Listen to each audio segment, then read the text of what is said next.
আসসালামু আলাইকুম।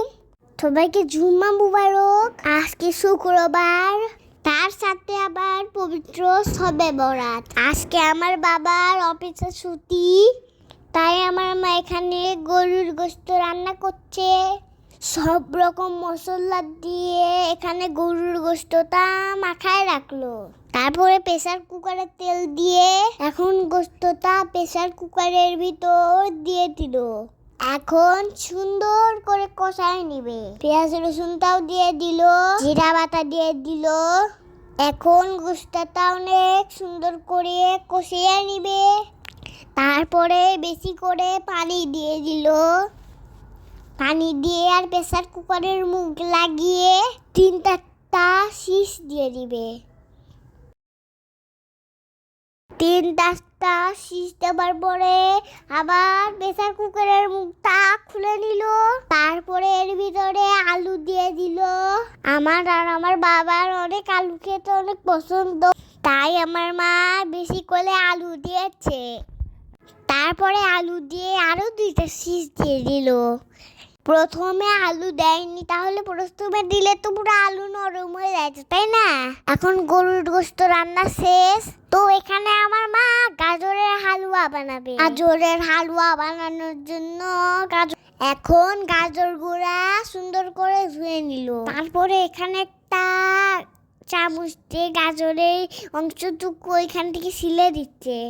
আর এখানে এখন একটা মেশিন দিয়ে এখানে গাজরগুলো একদম কুচি কুচি করে নিবে। তো পবিত্র এখানে ভয়েস দিতে দিতে হাঁপায় গেছে, তো বাকিটা এখন আমিই বলি। তো এখানে আমি সবগুলো গাজর খুব সুন্দর করে গ্রেট করে নিলাম, আর এখানে 1.5 কেজি পরিমাণ গাজর ছিল।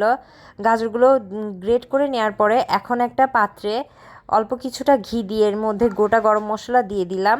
এখন ঘিয়ের মধ্যে গাজরগুলো সব দিয়ে দিলাম। গাজরগুলো দিয়ে ঘিয়ের ভেতরে একটু ভালো করে গাজরগুলো ভেজে নিতে হবে। যদি গাজরগুলো ভালোভাবে একটু ভেজে নেওয়া যায় তাহলে খুব সুন্দর একটা ঘ্রাণ বের হয়।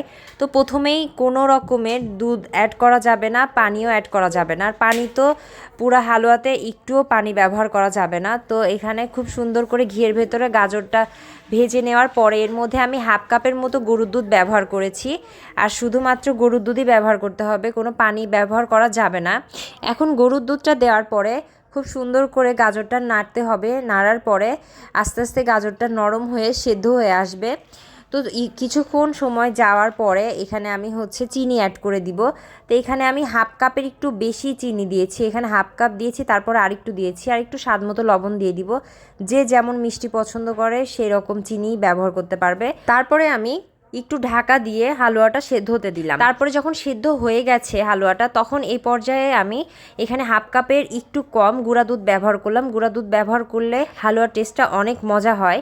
তারপরে এখানে আমি আরেকটু পরিমাণে ঘি ব্যবহার করলাম। ঘি ফার্স্টে অল্প একটু দিয়েছি আর লাস্টে অল্প একটু দিলাম। তো এই তো অনেকক্ষণ নাড়াচাড়া করার পরে আমার হালুয়াটা রেডি হয়ে গেছে। একদম যখন গায়ে গায়ে লেগে যাবে আর গাজরের মধ্যে কোনো পানি থাকবে না, একদম নরম হয়ে যাবে, তখনই হালুয়াটা রেডি হয়ে যাবে। তো অনেক দিন ধরে আমার গাজরের হালুয়া খেতে ইচ্ছা করতেছিল, তাই ভাবলাম যে আজকে করেই ফেলি। তো এই তো রেডি হয়ে গেল আমার গাজরের হালুয়া। আর এইদিকে যেহেতু গরুর গোশত রান্না করেছি, তাই ভাবলাম যে অল্প করে খিচুড়ি রান্না করি। তো এখানে খিচুড়ি বসায় দিলাম অল্প করে। আর এখানে খিচুড়িটা প্রায় হয়ে যাবে এখন। তো এদিকে ভাবলাম যে রাতের জন্য রুটি করব। তো রাতে যেহেতু রুটি খাই আমরা বেশিরভাগ দিনে, তার জন্য এখানে আমি রুটিটাও দুপুরবেলায় করে ফেললাম আজকে, কারণ শবে বরাতের দিন আজকে, তো নামাজ কালাম পড়তে হবে, তার জন্য আজকে দুপুরবেলায় রুটিটা বানাই। গরম পানির ভেতরে আমি কিছুটা তেল আর লবণ দিয়েছি। লবণ দিয়ে আটাটা ভালো করে আমি কেড়ে নিচ্ছি। কেড়ে আটাটা খুব সুন্দরভাবে মাখিয়ে নিব। মাখিয়ে নেওয়ার পরে এখন আমি রুটি বানাবো। আসলে আমি খুব একটা ভালো রুটি বানাতে পারি না, তো যেমনই বানাই আলহামদুলিল্লাহ তেমনই আমার হাজবেন্ড খুশি। বানাতে বানাতে তখন একদম ভালোভাবে পারফেক্টভাবে ইনশাল্লাহ বানানো শিখে যাব। আর রুটিটা আমি খুব অল্প দিনই একদম রেগুলারভাবে বানাচ্ছি। আগে আমি এইভাবে কখনো এত রুটি বানাইনি প্রতিদিন। তো এখন আমার প্রায় একদিন পরপরই রুটি বানাইতে হয়। একবারে বানায় রাখি, 1 দিন 2 দিন যায়, তারপরে আবার বানাতে হয়। তো তার জন্য এখন এখন আস্তে আস্তে রুটিটা একটু গোল হচ্ছে আর আস্তে আস্তে আরও পারফেক্ট হয়ে যাবে। এখানে রুটিগুলো সব বানানো হয়ে গেছে, এখন রুটিগুলো আমি খুব সুন্দর করে সেঁকে নিব।